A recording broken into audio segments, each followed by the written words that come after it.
Assalamualaikum warahmatullahi wabarakatuh. Selamat datang di Pocket Tipawa, podcast kelompok 3 para 2.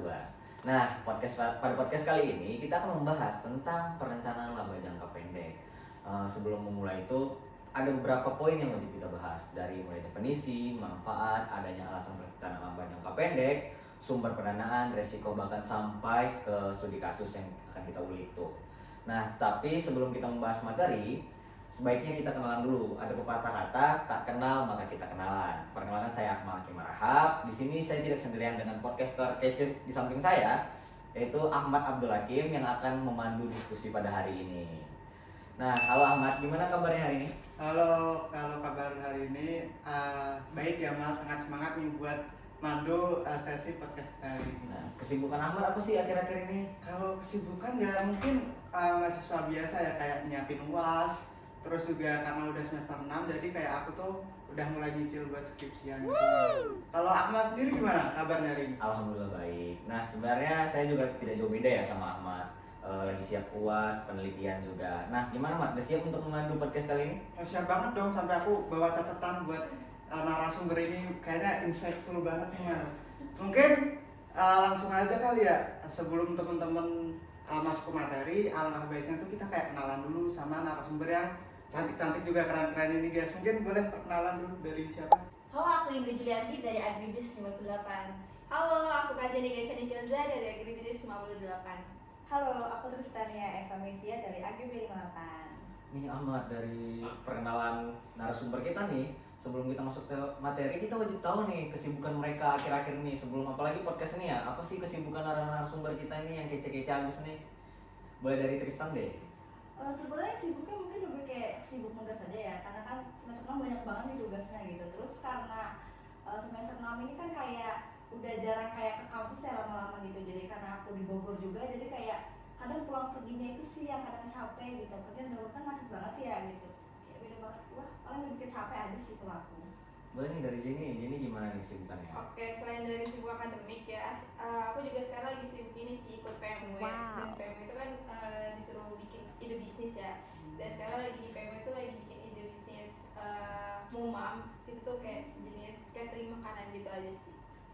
Nah, dari Indri nih. Oke, kalau aku sendiri sama sih, kayak sibuk kayak kuliah ataupun tugas juga. Mungkin sebelum sama ini kan nih menjelang mendekati penempatan KKN itu sih yang paling sekarang kepikiran banget sih. Wah, sibuk banget ya Mas, ini kayaknya Iya, narasumber kita tuh kayaknya bervalue semua nih Iya. Mas. Buat nambah meyakinin penonton penonton atau pendengar podcast kita tuh kita tuh di sini bakal bahas pembiayaan, yang mana itu tuh nyerempet-nyerempet keuangan lah. Kalau boleh tahu nih, kalau kalian tuh ngatur keuangan apalagi mahasiswa di semester 6 tuh gimana sih gitu? Mungkin boleh dari siapa aja? Kalau dari aku sendiri ya, kalau untuk ngatur keuangan selama kuliah ini aku misahin uang antara uang yang buat kayak jajan ataupun emang buat nabung. Karena aku memang sengaja bikin kayak 2 rekening atau gimana itu supaya ngisihin sih yang buat nabung apa sama emang buat full buat kegiatan ataupun jajan-jajan gitu sih.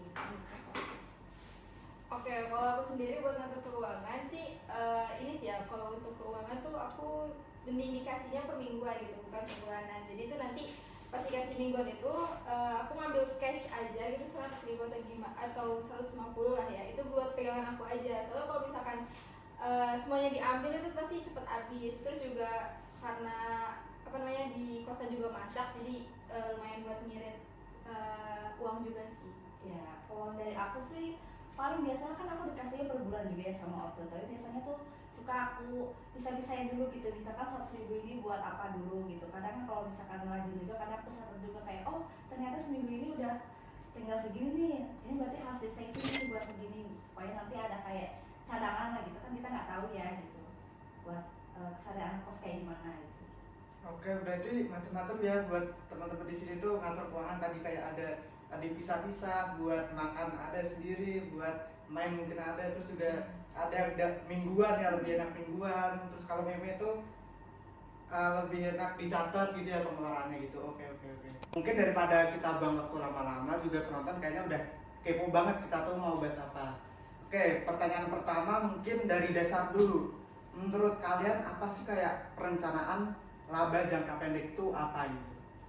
Oke, menurut yang saya pelajari nih ya, perencanaan laba jangka pendek itu adalah proses merencanakan dan juga tuh merumuskan strategi buat bisnisnya itu yang untuk mencapai tujuan target labanya gitu. Tapi dalam kurun waktu kurang dari 1 tahun.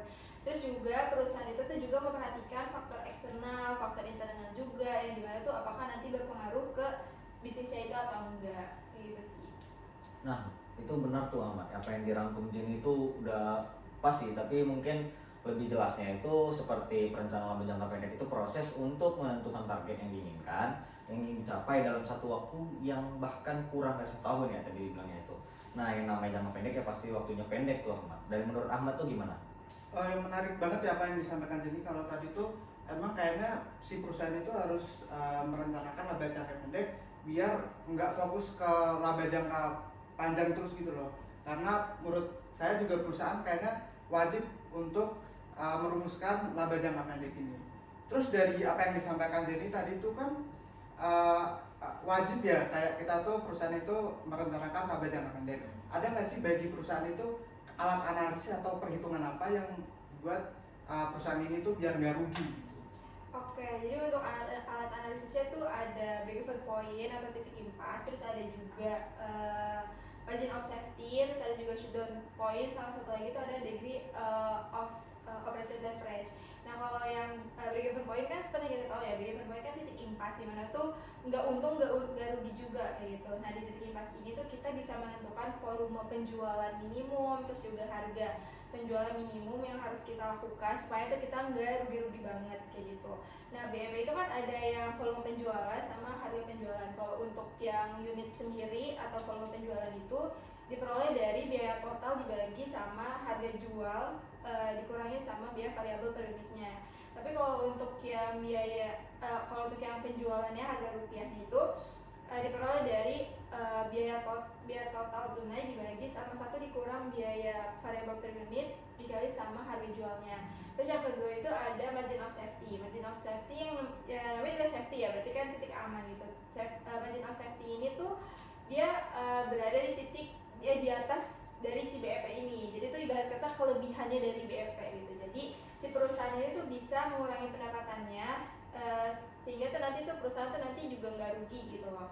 Terus yang ketiga itu tadi ada shutdown point. Shutdown point itu kan kalau di komputer, laptop itu shutdown kan mematikan ya. Berarti kalau di perusahaan itu berarti bisnisnya itu tutup kayak gitu. Nah shutdown point ini tuh terjadi ketika total biaya itu sudah melebihi dari jumlah pendapatan yang diterima kayak gitu. Jangankan untuk mendapatkan pendapatan, untuk membayar biaya-biaya variabel, operasional dan lain-lainnya itu juga mungkin tidak tertutup gitu. Terus yang terakhir itu ada degree of operation leverage. Nah itu tuh dia ukuran dampak perubahan pendapatan penjualan terhadap laba pada tingkat penjualan tertentu. Jadi tuh apakah nanti tuh bisa berpengaruh ke laba itu tuh apakah naik atau nggak turun kayak gitu sih.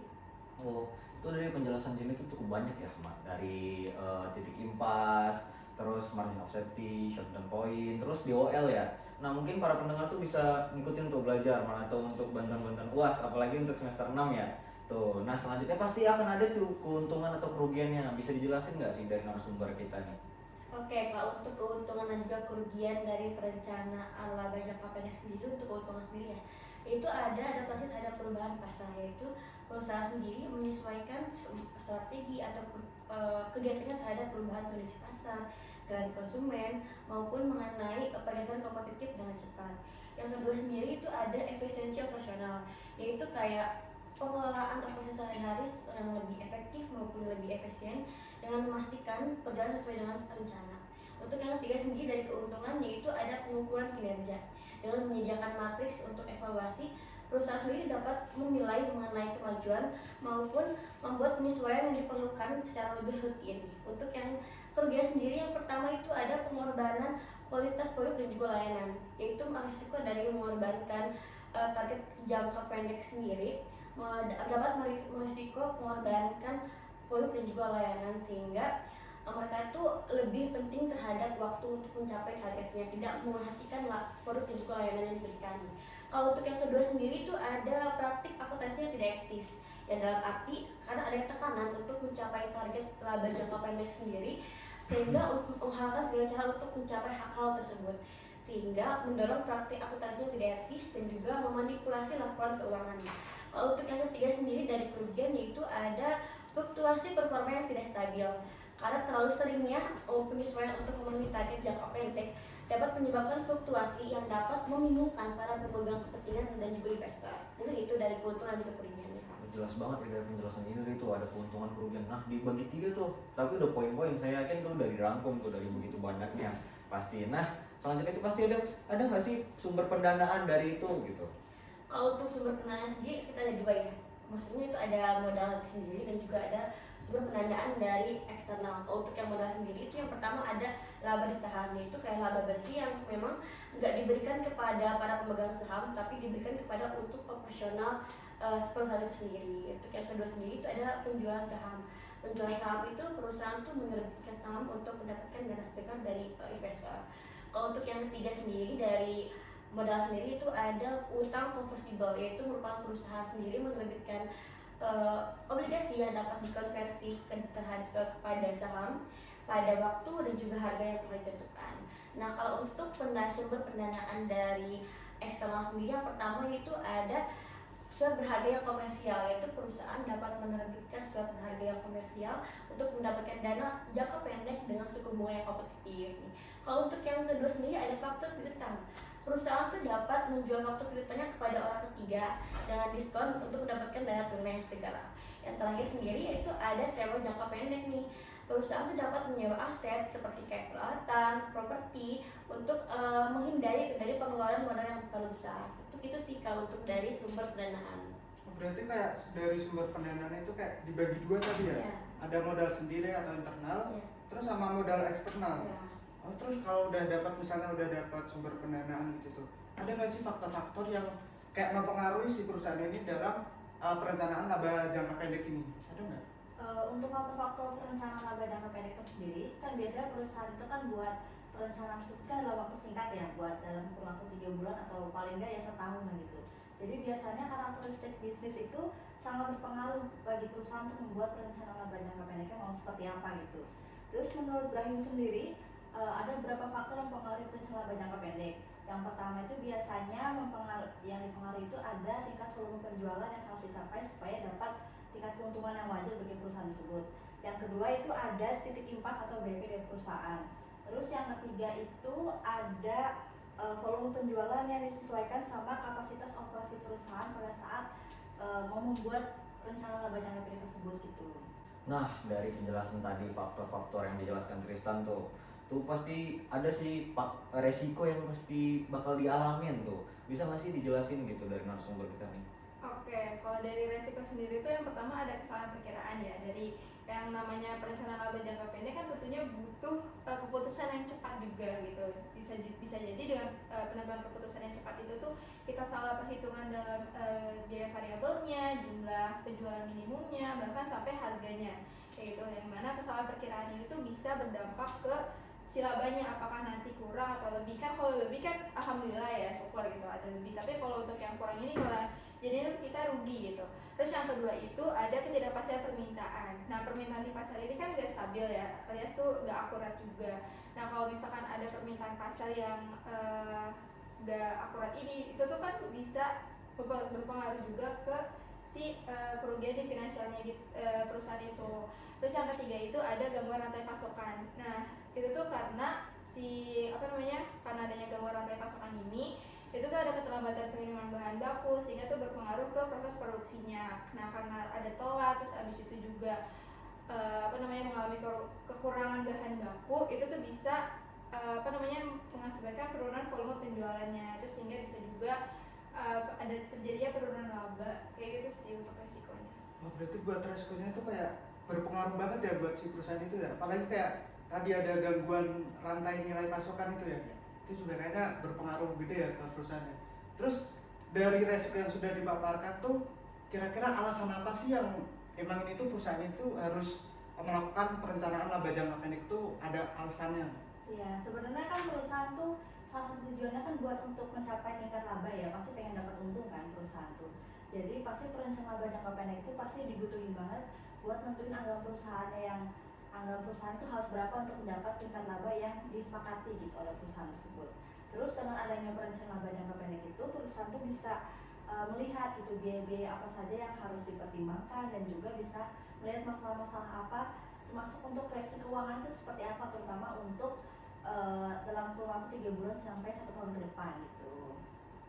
Oh, itu tuh untuk itunya ya. Tadi apanya? Alasan kenapa kita harus melakukan perencanaan laba jangka pendek. Terus dari teman-teman sendiri pernah nggak sih kayak nemuin studi kasus di dunia nyata tentang permasalahan laba jangka pendek itu? Oke, kalau untuk studi kasus sendiri, aku pernah kayak baca kayak suatu penelitian mengenai perencanaan laba jangka pendek sendiri. Itu ada PT atau perusahaan dari luar money, sebuah perusahaan yang emang telah menerapkan analisis biaya volume laba sebagai strategi dari perencanaan laba jangka pendek sendiri. Untuk analisis ini juga digunakan untuk melihat bagaimana pencapaian laba dan juga menerapkan bagaimana analisis laba ini sebagai alat dari perencanaan laba jangka pendek. Nah, untuk PT Romani sendiri, dia itu memulai analisisnya pada perencanaan laba jangka pendek ini dengan penyusunan program yang dijabarkan menjadi rencana laba jangka pendek ataupun anggaran. Dalam tahapan ini juga PT Romani sendiri, dia itu memilih mencari kegiatan-kegiatan yang apa sih yang mempengaruhi terhadap perubahan harga jual, volume penjualan, biaya tetap, biaya variabel, sehingga dalam perusahaan tersebut dapat menentukan perubahan tersebut akan mempengaruhi laba bersih dan juga menentukan keputusan yang tepat untuk mencapai target yang diinginkan itu.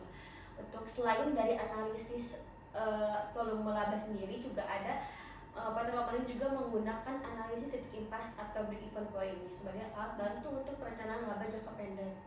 Untuk analisis ini sendiri untuk mengetahui bagaimana sih informasi target penjualan untuk mencapai laba sendiri dan juga untuk mencari informasi tingkat penurunan penjualan sebelum mengalami kerugian. Dengan itu, dengan analisis tersebut, perusahaan itu dapat mencapai penjualan di batas aman sehingga tidak akan mengalami kerugian ataupun mendapatkan target sesuai dengan apa yang diinginkan. Mungkin itu sih dari studi kasus. Nah, dari narasumber kita yang kece-kece dan pintar ini Ahmad sangat menjelaskan sekali ya tentang perencanaan laba jangka pendek itu. Nah, dari pandangan Ahmad nih gimana sih dari pembahasan ini? Ya, dari pandangan aku tuh tadi udah jelas banget dijelasin macam-macam ya mengenai perencanaan laba jangka pendek ini. Jadi aku tuh dapat kesimpulan yang menarik, Mal. Oh, apa tuh Ahmad? Jadi kalau menurut aku nih, menurut dari apa yang aku tangkap dari teman-teman itu kayak perencanaan laba jangka pendek ini tuh penting banget sebagai kayak analisis atau alat buat terutama manajemen keuangan untuk mengefektifkan sumber daya dan kemampuan yang dimiliki biar perusahaan itu dalam waktu singkat bisa menghasilkan keuntungan gitu, Mal. Oh, nah dari pembahasan tuh banyak manfaatnya deh. Tapi pasti ada materi-materi lanjutan ya kan yang perlu dibahas. Dari narasumber kita nih, ada nggak sih materi lain gitu untuk podcast lain untuk sumber mana tahu bagi pendengar gitu bisa mengetahui kan mempelajari. Oke, kalau dari aku sendiri materi yang paling menarik menurut aku tuh dari saham sih, karena di era sekarang nih kan Gen Z itu kan pada kayak tertarik saham kayak gitu loh. Jadi kayak topik-topik dalam pembicaraan kayak nongkrong itu pasti ngomongnya tuh saham kayak gitu sih. Benar tuh Mark dari pembahasan Jenny itu anak-anak muda sekarang nih Gen Z ya terutama kita itu pasti tertarik nih banyak yang menggunakan saham tuh untuk investasi jangka panjangnya kan untuk penyimpanan tabungan sih sebenarnya. Nah dari Tristan nih sekarang apa sih materinya? Kalau aku kira terkait pembiayaan jangka pendek sih, biasanya pembiayaan jangka pendek itu lebih kayak kredit karena biasanya orang-orang awam tuh kayak mau ngambil kredit atau cicilan dari bank tuh pasti kan kadang bingung gitu kan untuk suku bunganya gimana terus nanti salah lagi gitu, paling gitu sih dari aku. Ya benar tuh. Kredit nih sangat berpengaruh. Kadang orang mengambil kredit murah nih katanya. Sebenarnya ada hitungan lebihnya gitu yang perlu mereka tidak tahu ya. Nah dari Indri apa sih Indri? Kalau aku sendiri sih yang paling tertarik tuh sama kayak gini untuk investasi itu mau saham ataupun yang lain karena untuk kedepannya kan kayak kata aku juga tabungan gitu ya. Kalau untuk yang aku bikin penasaran banget sih saat ini sih ada pembiayaan syariah ya karena memang masih pengen lebih lanjut tuh tahu mengenai pembiayaan syariah itu kayak gimana gitu sih. Kayak mungkin menarik banget ya, mungkin ketiga narasumber ini memiliki ketertarikan pembiayaan masing-masing, Mal. Nah dari narasumber kita yang kece-kece nih Ahmad nih yang pintar banget nih dari penjelasan mereka tuh pintar banget gitu menjelaskan jelas sekali itu tentang apa perencanaan laba jangka pendek itu. Nah dari pandangan Ahmad nih gimana tuh dari narasumber kita untuk menjelaskan laba jangka pendek. Oh iya, sangat jelas ya tadi tuh, sumpah jelas banget tadi dijelasin bagaimana kita kenapa harus melakukan perencanaan laba jangka pendek, terus resiko apa saja yang kita dapatkan ketika kita tuh udah merencanakan laba jangka pendek itu. Mal, jadi kayak aku tuh dapat kesimpulan menarik banget, Mal.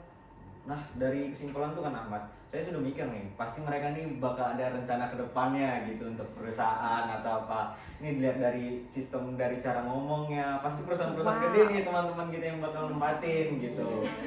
Nah, dari podcast ini mungkin udah banyak yang bisa kita ambil ya, apalagi para pendengar, terutama untuk jadi ilmu nih, untuk anak-anak mahasiswa semester 6, mungkin mau jadi pembelajaran untuk ujian atau masuk ya gitu. Nah, terima kasih sudah mendengarkan episode kali ini. Jangan lupa untuk terus mengikuti podcast kami untuk mendapatkan informasi dan tips seputar dunia bisnis dan keuangan. Nah, jika Anda memiliki pertanyaan atau topik yang ingin kami bahas, jangan ragu untuk menghubungi kami media sosial atau email Pocket Tipawa. Saya Akmal Hakim. Saya Ahmad Abdul Prawaji. Pamit undur diri. Sampai jumpa di episode berikutnya. Wassalamualaikum warahmatullahi wabarakatuh. See you. See ya.